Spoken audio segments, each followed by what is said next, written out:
Next आहे thermodynamics. Introduction. In the previous chapter, we have studied thermal properties of matter. आता last चॅप्टरमध्ये आपण thermal properties of matter आणि त्यामध्ये वेगवेगळ्या प्रकारच्या प्रॉपर्टीज असतील ते आपण लर्न केलेलं आहे. In this chapter, we shall study laws that govern thermal energy. आणि या चॅप्टरमध्ये आपण अशा लॉजचं स्टडी करायलो जे थर्मल एनर्जीशी रिलेटेड आहेत. We shall study the processes where work is converted into heat and vice versa. आता आपण अशा प्रोसेसबद्दल डिस्कस करणार की ज्यामध्ये वर्क हे कशामध्ये कन्वर्ट होईल, हीट, आणि हीट ही कशामध्ये कन्वर्ट होईल, वर्कमध्ये. In winter, when we rub our palms together, we feel warmer. Here, work done in rubbing produces the heat. आता हिवाळ्यामध्ये काय होतं की जेव्हा आपण आपले पाम्स एकमेकावर रब करतो तर तेव्हा आपल्याला वॉर्मर फील होतं फ्रिक्शनमुळं. तर आता या ठिकाणी काय झालं की जे वर्क डन झालं पाम्स रबिंग करत असताना, तर अशा वेळेस काय प्रोड्यूस झाली, हीट. म्हणजे इथं सिद्ध झालं की वर्क हे कशामध्ये कन्वर्ट झालं, हीटमध्ये.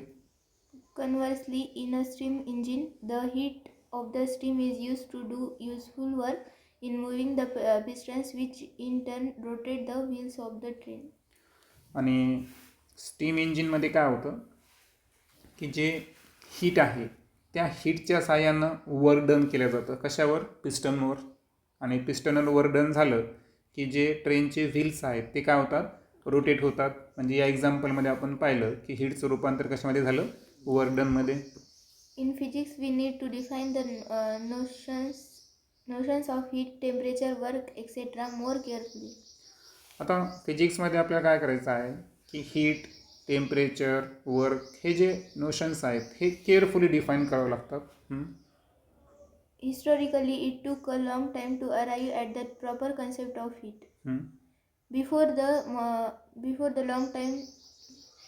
the modern picture, heat was regarded as a fine invisible fluid filling in the pores of a substance. आता मॉडर्न पिक्चर बघण्याच्या अगोदर सुरुवातीला जर पाहिलं आपण तर हीटला काय कन्सिडर केलं जायचं की तो एक प्रकारचा काय आहे, फाईन, म्हणजे अतिशय सूक्ष्म असा इनविजिबल न दिसणारा फ्लुइड आहे. आणि जो सबस्टन्सच्या लहान लहान जे पोर्स असतात, छिद्र असतात, त्यामध्ये भरल्या गेलेलं आहे, असं हीटला कन्सिडर केलं जायचं. On contact between a hot body and a cold body, the fluid called caloric flowed from the colder to the hotter body. आणि असं समजलं जायचं की जेव्हा ही हॉट बॉडी आणि कोल्ड बॉडी कॉन्टॅक्टमध्ये येतात तेव्हा हा जो फ्लुइड आहे ज्याला आपण कॅलोरिक म्हणतो, तर हा कोल्डर बॉडीकडून हॉटर बॉडीकडे काय होतो, मूव्ह होतो. This is similar to what happens when a horizontal pipe connects two tanks containing water up to different heights. आणि हायर हाईटकडून लोअर हाईटकडे जसा वॉटरचा फ्लो होतो तशा पद्धतीनं या फ्लुइडचं वहन होतं असं कन्सिडर केलं जायचं. The flow continues until the levels of water in the two tanks are the same. आणि जोपर्यंत दोन्ही टँकची लेवल सेम येत नाही तोपर्यंत हे फ्लो चालणार. Likewise, in the caloric picture of heat flows until the caloric levels, that is the temperatures, equalize. आणि म्हणून असं कन्सिडर केलं जायचं की जे कॅलोरिक ज्याला आपण फ्लुइड म्हणलो होतो हे की नाही, तर हे कुठपर्यंत चालणार, जोपर्यंत दोन्ही सबस्टन्सचे कॅलोरिक लेवल्स अर्थात टेम्परेचर काय होत नाही, समान येत नाही, इक्विलाइज होत नाही. In time, the picture of heat as a fluid was discarded in favor of modern concept of heat as a form of energy. पण मॉडर्नमध्ये आपण फ्लुइडला डिस्कार्ड केलं आणि आज आपण हे मान्य केलं आहे की हीट, उष्णता हे ऊर्जेचे एक रूप आहे. An important experiment in this connection was due to Benjamin Thompson, also known as Count Rumford, in 1798. आणि या संदर्भातला सर्वात महत्त्वाचा एक्सपेरिमेंट ज्या सायंटिस्टनं शो केला ते कोण आहेत, बेंजामिन थॉम्सन, ज्यांना आपण काउंट रूमफोर्ड नावानं सुद्धा ओळखतो. He observed that boring of a brass cannon generated a lot of heat, indeed enough to boil water. आणि त्यांच्या ऑब्झर्वेशनमध्ये जे ब्रास कॅनॉन असतं, ओके, तोफ आहे ना, तर त्याची जी बोरिंग्स आहे तर ती काय करते या ठिकाणी लॉट ऑफ हीट जनरेट करते आणि ज्याच्या मदतीनं ती इतकी आहे की ती वॉटरला बॉईल करण्यासाठी सफिशियंट असते. तर इतकी ती ब्रासच्या कॅनॉनच्या बोरिंगमध्ये हीट जनरेट होते. More significantly, the amount of heat produced depended on the work done by the horses employed for turning the drill, but not on the sharpness of the drill. आता या केसमध्ये जी amount of heat produce होईल ती कशावर depend आहे? Work डनवर depend आहे. ती ड्रिलच्या शार्पनेसवर नाही. ॲक्च्युअल ते रोटेट करण्यासाठी आपण हॉर्स त्या काळात ड्रिल टर्न करण्यासाठी कोणाचा वापर केला जायचा? घोड्यांचा वापर केला जायचा. म्हणजे घोड्यांच्या मदतीनं इथं वर्क डन केलं जायचं आणि वर्क डनमुळेच हीट प्रोड्यूस व्हायची.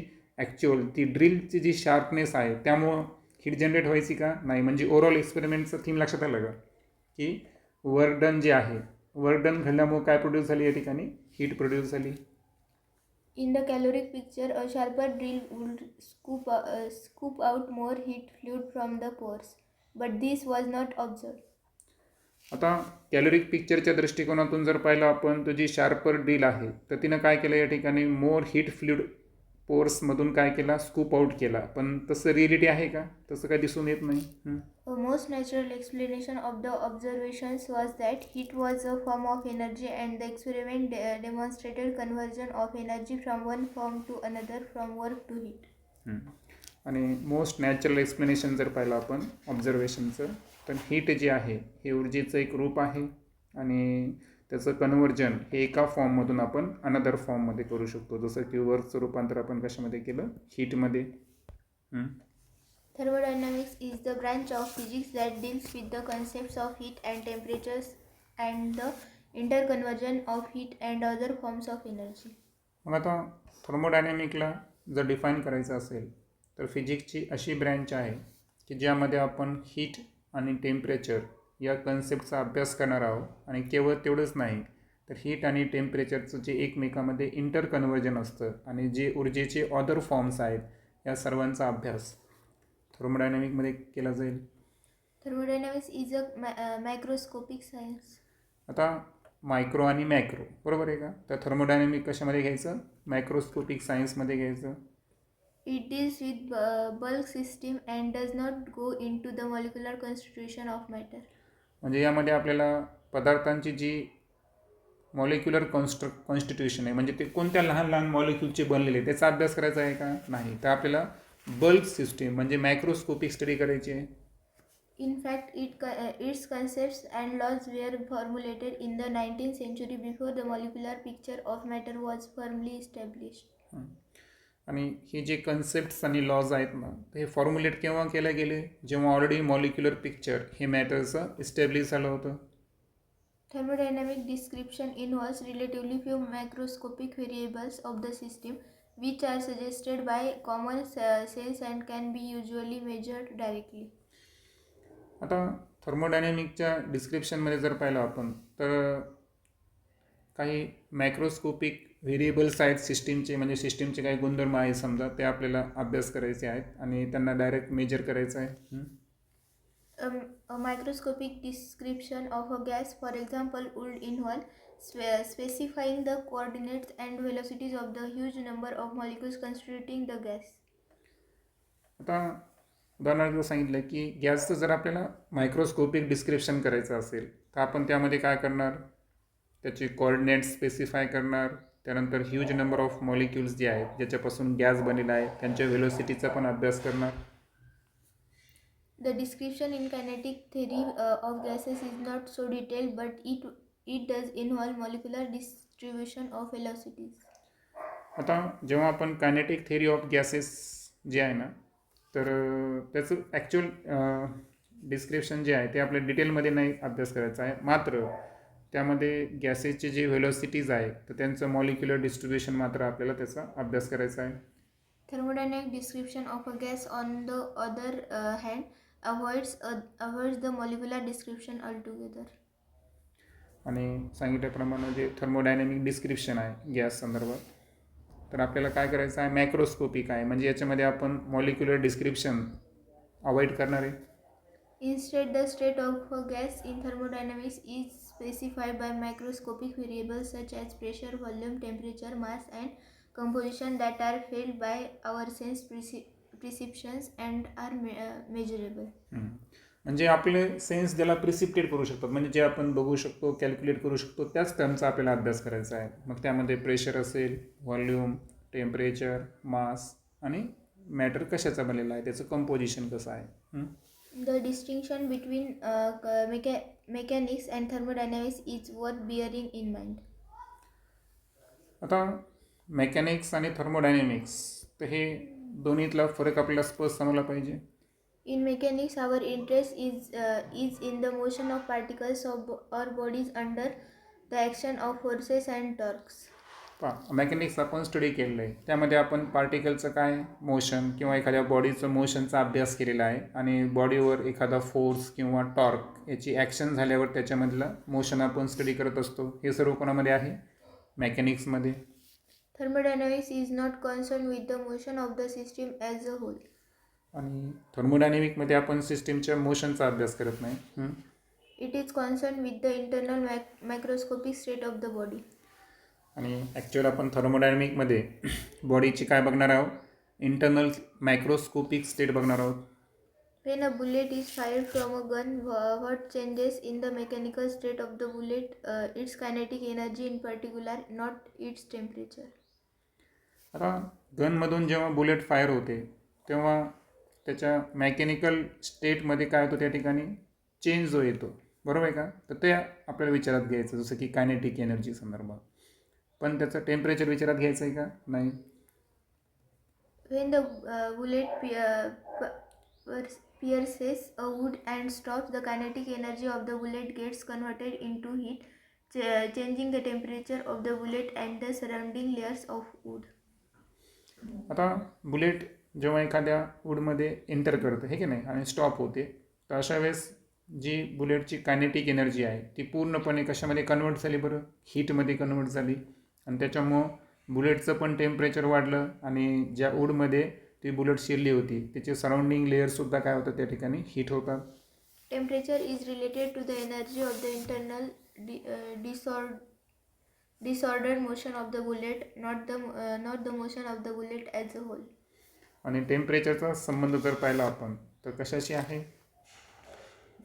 Energy of the internal motion of the bullet. बुलेटचं जे इंटरनल मोशन आहे, ओके, त्याच्याशी आहे. बुलेटच्या जे स्वतःचं मोशन आहे त्या मोशनशी रिलेटेड नाही आहे पूर्णपणे. त्यानंतर आहे thermal equilibrium. Equilibrium in mechanics means that the net external force and torque on a system are zero. आता मेकॅनिक्समध्ये आपण इक्विलिब्रियमचा अर्थ काय पाहिला होता, की नेट एक्सटर्नल फोर्स किंवा नेट एक्सटर्नल टॉर्क जो सिस्टीमचा तो झिरो असेल तर ती सिस्टीम कशामध्ये आहे? इक्विलिब्रियममध्ये आहे. The term equilibrium in thermodynamics appears in a different context. We say the state of a system is an equilibrium state if the macroscopic variables that characterize the system do not change in time. आता थर्मोडायनेमिकमध्ये आपण इक्विलिब्रियमचा अर्थ काय घेणार आहे माहिती आहे का, की एखादी सिस्टीम इक्विलिब्रियम स्टेटमध्ये आहे हे केव्हा म्हणू आपण? जेव्हा त्याचे काही मॅक्रोस्कोपिक व्हेरिएबल्स असतील, ओके, तर ते टाईमनुसार काय व्हायला नाही पाहिजे? चेंज नाही व्हायला पाहिजे. जसं की example, For example, a gas inside a closed rigid container completely insulated from its surroundings with fixed values of pressure, volume, temperature, mass and composition that do not change with time is in a state of thermodynamic equilibrium. मग आता थर्मोडायनेमिकमध्ये आपण equilibrium कशाला म्हणायचं? तर इथं सांगितलेलं आहे की एक गॅस आहे जो रिजिड कंटेनरच्या आतमध्ये आहे आणि त्याला इन्सुलेट केलं, म्हणजे सराउंडिंगसोबत त्याचा संपर्क टाळलेला आहे. मग आता मला सांगा, अशा वेळेस काय होईल की त्याच्या प्रेशर, व्हॉल्यूम, टेम्परेचर, मास आणि कॉम्पोजिशन हे टाईमनुसार चेंज व्हायला का? नाही. आणि म्हणून वरी सांगितलं होतं की सिस्टीम जी आहे त्याचे जे कॅरेक्टर्स आहेत हे टाईमनुसार जर चेंज होत नसेल तर त्याला म्हणायचं थर्मोडायनेमिकली इक्विलिब्रियम, बरोबर आहे का? आणि जेव्हा की मेकॅनिकल इक्विलिब्रियममध्ये काय म्हणलो होतो आपण? टॉर्क, एक्सटर्नल फोर्स झिरो असेल तरच. हा दोघातला फरक आहे. आता फिगर ए जी आहे तर सिस्टीम ए आणि बी, तर यांना आपण कशाने सेपरेट केलं बरं? वरती जर पाहिलं तर ॲडिबॅटिक वॉल आहे, ज्याला आपण इन्सुलेटिंग वॉल म्हणतो. आणि त्याच्यामुळं काय होतं की हीटचा जो फ्लो आहे तो या ठिकाणी झाला का, हीटचा फ्लो होत नाही. सेकंड फिगर जी आहे त्यामध्ये सुद्धा त्याच सिस्टीम आहे ए अँड बी, पण त्याला आपण कशाने सेपरेट केलं, डायथर्मिक वॉलनं. ओके. आता डायथर्मिक वॉल काय आहे, a conducting wall that allows to heat to flow from one another. म्हणजे आता ए कडून बी आणि बी कडून ए कडे हीटचं काय होणार, या ठिकाणी फ्लो होणार. मग आता in this case thermal equilibrium is attain due course. म्हणजे ती त्या क्षणाला थर्मल इक्विलिब्रियममध्ये आहे का, नाही, तर काही काळानंतर ते थर्मल इक्विलिब्रियममध्ये येईल, परंतु हे तर ऑलरेडी थर्मल इक्विलिब्रियममध्ये आहेच. बरोबर. In general, whether or not a system is in a state of equilibrium depends on the surroundings and the nature of the wall that separates the system from the surroundings. मग सामान्यपणे एखादी system जी आहे तर ती इक्विलिब्रियममध्ये आहे किंवा नाही, हे दोन गोष्टी डिपेंड आहे. एक आहे सराउंडिंग आणि दुसरं आहे नेचर ऑफ द वॉल. वॉलचं नेचर कसं आहे आणि सराउंडिंगसोबत त्याचा संपर्क टाळला का नाही. बरोबर, या दोन गोष्टीवर डिपेंड आहे. Consider two gases A and B occupying two different containers. Okay. We know experimentally that pressure and volume of a given mass of a gas can be chosen to be its two independent variables. आता दोन gases घेतले आपण ए आणि बी, त्यानंतर दोन different कंटेनरमध्ये आपण त्यांना प्लेस केलेलं आहे. बरोबर. आता आपण काय करणार, एक्सपेरिमेंटली प्रेशर असेल, त्यानंतर गिवन मास ऑफ गॅसचा व्हॉल्यूम असेल. ओके. तर हे दोन काय झाले, त्याचे इंडिपेंडेंट व्हेरिएबल झाले, प्रेशर आणि व्हॉल्यूम दोन व्हेरिएबल विचारात गेलो आपण. Let the pressure and volume of the gas be PA, VA and PB, VB respectively. तर ए कंटेनरमध्ये pressure P A, volume V A. B कंटेनरमध्ये जो गॅस आहे त्याचं pressure P B, volume V B. Suppose first that the two systems are put in proximity but are separated by an adiabatic wall. An insulating wall can be movable that does not allow flow of energy, heat from one to another. आता पहिल्या केसमध्ये आपण ॲडिबॅटिक wall वापरले. आता ॲडिबॅटिक wall ही एक insulating wall आहे, परंतु ती मुव्हेबल आहे. बरं, म्हणजे त्याला आपण काय करू शकतो, म्हणजे आपण थोडं सरकवलं तर एक गॅसचं प्रेशर इन्क्रीज होईल, दुसऱ्याचं डिक्रीज होऊ शकतो, ती मुव्हेबल आहे.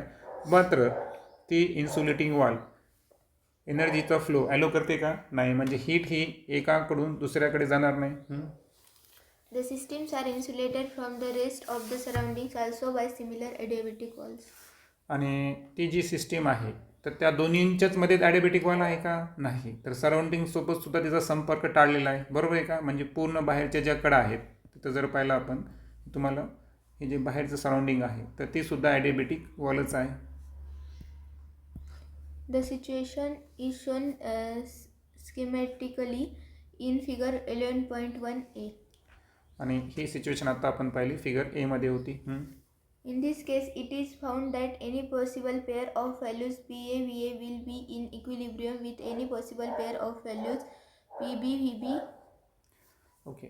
आता लक्षात ठेवायचं की ॲडिबॅटिक वॉलमुळं काय झालं की आपल्या लक्षात येईल की आपण पी ए व्ही एची जी व्हॅल्यूजची कोणतीही पेअर घ्या, एनी पॉसिबल पेअर, तर ही कशामध्ये असणार, इक्विलिब्रियममध्ये असणार. कोणासोबत, पी बी व्ही बी सोबत. कारण या ठिकाणी काय झालं नाही, कुठल्याही प्रकारचं हीट एक्सचेंज झालं नाही. Next, suppose that the adiabatic wall is replaced by a diathermic wall, a conducting wall that allows energy flow heat from one to another. Second केसमध्ये जी ॲडिबॅटिक वॉलच्या ऐवजी आपण काय वापरलं, डायथर्मिक वॉल वापरलेले. बरोबर आहे का. फिगरमध्ये पाहिलं आपण ही ब्लॅक रंगाची डायथर्मिक वॉल वापरलेली आपण. आणि त्यामध्ये काय होणार, आता एनर्जी फ्लो किंवा हीट ही एका सिस्टीमकडून दुसऱ्या सिस्टीमकडे जाणार. It is then found that the macroscopic variables of the systems A and B change spontaneously until both the systems attain equilibrium states. मग आता सिस्टीमचे जे व्हेरिएबल्स आहेत, व्हेरिएबल्स म्हणजे कोण, प्रेशर असेल, व्हॉल्यूम असेल, टेम्परेचर असेल, तर हे ए बी काय होतात या ठिकाणी स्पॉन्टेनियसली चेंज होणार. आणि कुठपर्यंत, जोपर्यंत ते इक्विलिब्रियम स्टेटमध्ये येत नाही तोपर्यंत. After that, there is no change in their states. आणि एकदा का ए आणि बी दोन्ही इक्विलिब्रियम कंडिशनला आले तर त्यानंतर मात्र त्यांची स्टेट काय होणार नाही, चेंज होणार नाही, कारण ते ऑलरेडी इक्विलिब्रियममध्ये आहे. The situation is shown in figure 11.1b. Okay.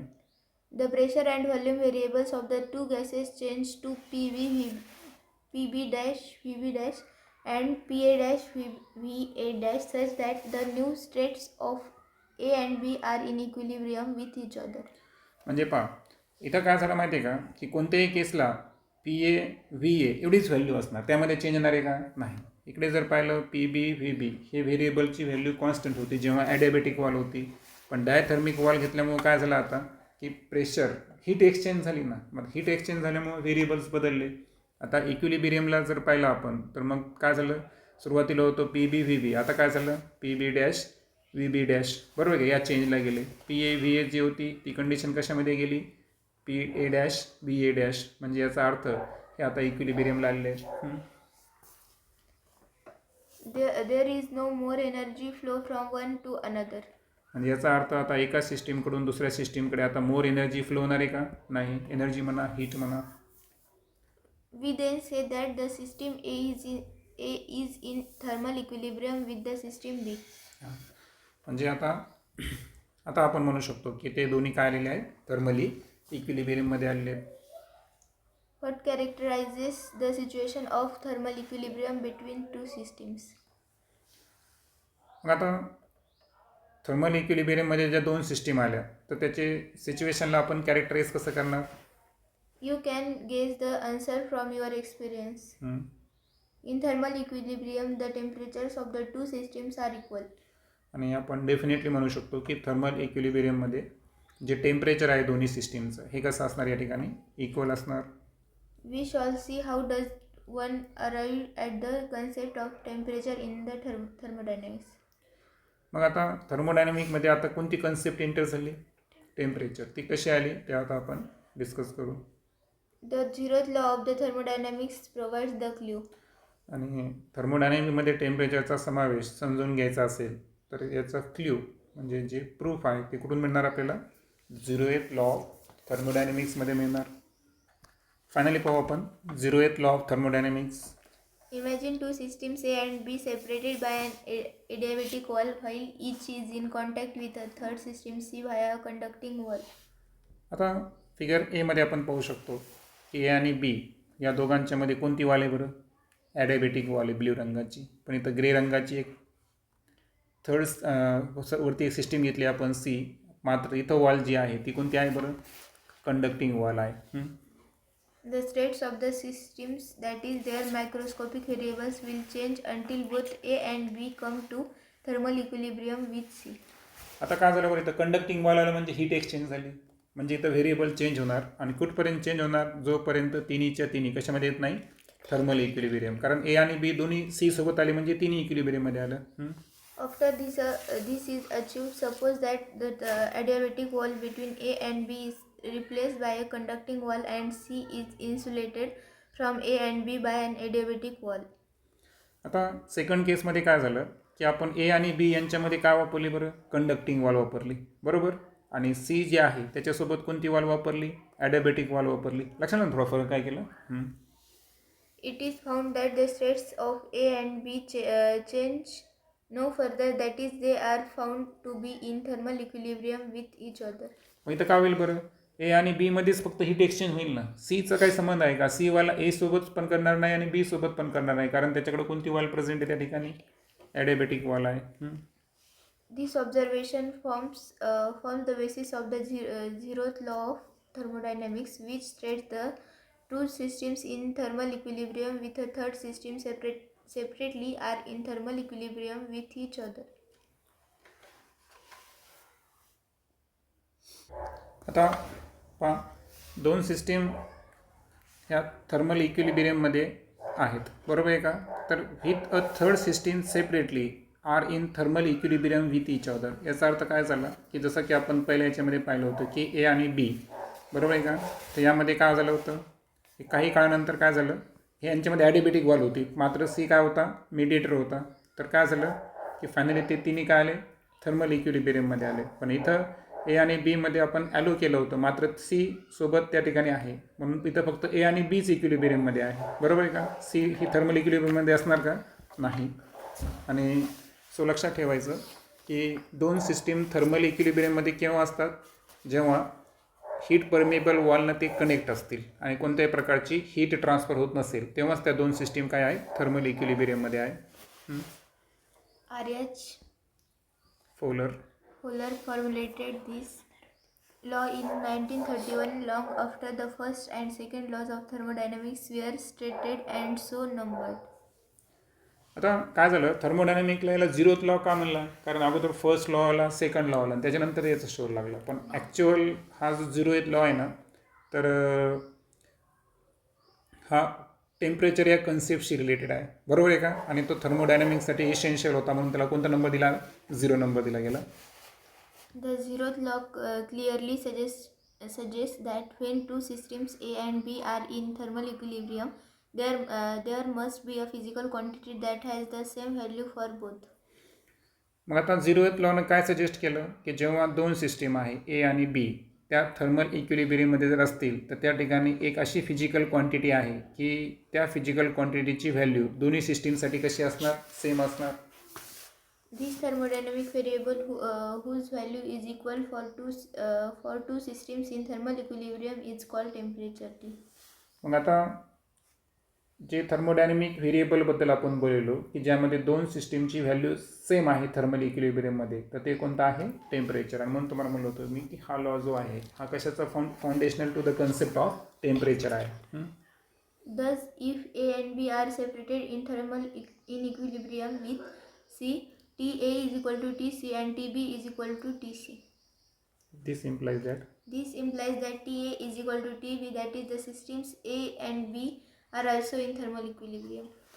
तर लक्षात आलं, जर ए आणि बी हे काय आहेत, सेपरेटेड आहे, separately in equilibrium with C, बरोबर आहे का, की ए हा सी सोबत इक्विलिब्रियममध्ये असेल, बी हा सी सोबत इक्विलिब्रियम, म्हणजे त्यांचं टेम्परेचर पास टेम्परेचर ऑफ सिस्टीम ए जर सी सिस्टीमच्या टेम्परेचरच्या इक्वल आहे, इक्विलिब्रियममध्ये आहे, त्यानंतर बी सिस्टीमचं सुद्धा सीशी इक्वल आहे, याचा अर्थ ए आणि बी यांचा जरी प्रत्यक्ष संबंध नसेल, मात्र ते सुद्धा काय आहेत, थर्मली इक्विलिब्रियममध्ये आहे. We have arrived at the concept of temperature formally via the zeroth law. Okay, म्हणजे थर्मोडायनॅमिकमध्ये आपण कन्सेप्ट जी टेम्परेचरची ॲड केली ही कशामुळे आली, zeroth law. The next question is how to assign numerical values to temperatures of different bodies. मग आता different बॉडीजच्या टेम्परेचरच्या संदर्भात numeric value कशा assign करायच्या टेम्परेचरच्या. In other words, how do we construct a scale of temperature? Thermometry deals with this basic question, to which we turn in the next section. Okay, आता next सेक्शनमध्ये आपण heat, internal energy आणि work याच्या संदर्भात जेव्हा discuss करू, तेव्हा आपल्याला लक्षात येईल की ॲक्च्युअल आपला टार्गेट काय आहे या ठिकाणी, की डिफरंट बॉडीचं जे टेम्परेचर आहे त्यांना आपल्याला काय करायचं, न्यूमरिकल व्हॅल्यूनं असाइन करायचं आहे, बरोबर आहे का. ते आपण नेक्स्ट चॅप्टरमध्ये, नेक्स्ट लेक्चरमध्ये लर्न करू. आता इथं एक दाखवले पहा, both the variables need not change. इथं एक स्टार आला होता आपल्याकडे. It depends on the constraints.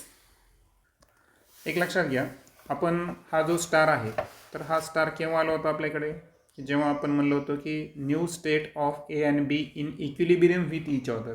आता इक्विलिब्रियममध्ये येण्यासाठी प्रेशर आणि व्हॉल्यूम हे दोन्ही येणं आवश्यक नाही. बरं, इथं सांगितलं both the variable need not to change, it depends on the constant, म्हणजे त्याला मर्यादा आहे. जसं की पहा, if the gases are in container of fix volume only the pressure of the gases would change to achieve the thermal equilibrium. म्हणजे gases जर कंटेनरमध्ये आहे तर त्यांचं टेम्परेचरच सारखं येणं महत्त्वाचं आहे का थर्मल इक्विलिब्रियममध्ये, नाही. प्रेशर जरी सारखा येत असेल तरी ते थर्मली इक्विलिब्रियममध्ये. म्हणजे असं नाही की आपण प्रेशर आणि व्हेरिएबल प्रेशर आणि व्हॉल्यूम असे दोन व्हेरिएबल घेतले म्हणजे ते दोन्ही व्हेरिएबल कसे आले पाहिजे, सेम आले पाहिजे, असं काय आहे का, नाही. दोन्हीपैकी एक, आता जसं की तर सांगितलं, त्याला एक कॉन्स्ट्रेंट्समध्ये त्याला मर्यादा आहे ना. जसं कंटेनरमधला गॅस आहे तर त्याला थर्मल इक्विलिब्रियममध्ये टेम्परेचरचा काही इश्यूज नाही. फिक्स व्हॉल्यूमला त्यांचं प्रेशर जर सारखा येत असेल तर डेफिनेटली ते थर्मल इक्विलिब्रियममध्ये. ओके, आणि फायनली दुसरा एक स्टार आला होता आपल्याकडे. तो स्टार कोणता आला होता की थर्मोडायनेमिकमध्ये जे आपण स्टेटचा विचार करायलो, प्रेशर, व्हॉल्यूम, टेम्परेचर, मास, हे कसे आहेत बरं, जे आपण आपलं सेन्स रिसीव्ह करू शकतो, ज्याला आपण फील करू शकतो, कॅल्क्युलेट करू शकतो. बरोबर आहे का? तर हे झाले. परंतु असं नाही बरं. तिनं स्टार काय सांगितलं की थर्मोडायनेमिकमध्ये काही असे व्हेरिएबलसुद्धा आहेत की ज्यांना आपलं सेन्स जे आहे तर काय करू शकत नाही, प्रिसिव्ह करू शकत नाही. जसं की आता टेम्परेचर कळतं आपल्याला, प्रेशर कळतं, बरोबर आहे का? परंतु एन्ट्रॉपी, एन्थाल्पी वगैरे जे आहेत तर हे सुद्धा काय आहे, थर्मोडायनेमिक मॅक्रोस्कोपिक व्हेरिएबलसुद्धा आहेत. ओके. आणि म्हणून जे थर्मोडायनेमिक स्टेट आहे तर यामध्ये 5 स्टेट व्हेरिएबल आपण अभ्यास करणार आहे. Pressure, volume, temperature, internal energy आणि एन्ट्रॉपी. आता तुम्ही म्हणणार एन्ट्रॉपी काय करते? तर एन्ट्रॉपी सिस्टीममधलं जे डिसऑर्डरनेस आहे, म्हणजे डिसऑर्डरनेस म्हणजे कसं म्हणता येईल त्याला, की काही फॉल्ट असतील, काही गोंधळ असेल, बिघाड असेल सिस्टीममधला, तर ती मोजणारी फिजिकल कन्सेप्ट कोण आहे? एन्ट्रॉपी. त्यानंतर एन्थाल्पी जी आहे हे सिस्टीमचा टोटल कंटेंट ही मेजर करत असते. म्हणजे या 5च्या 5 व्हेरिएबलचा आपण या चॅप्टरमध्ये स्टडी करणार आहोत. ओके.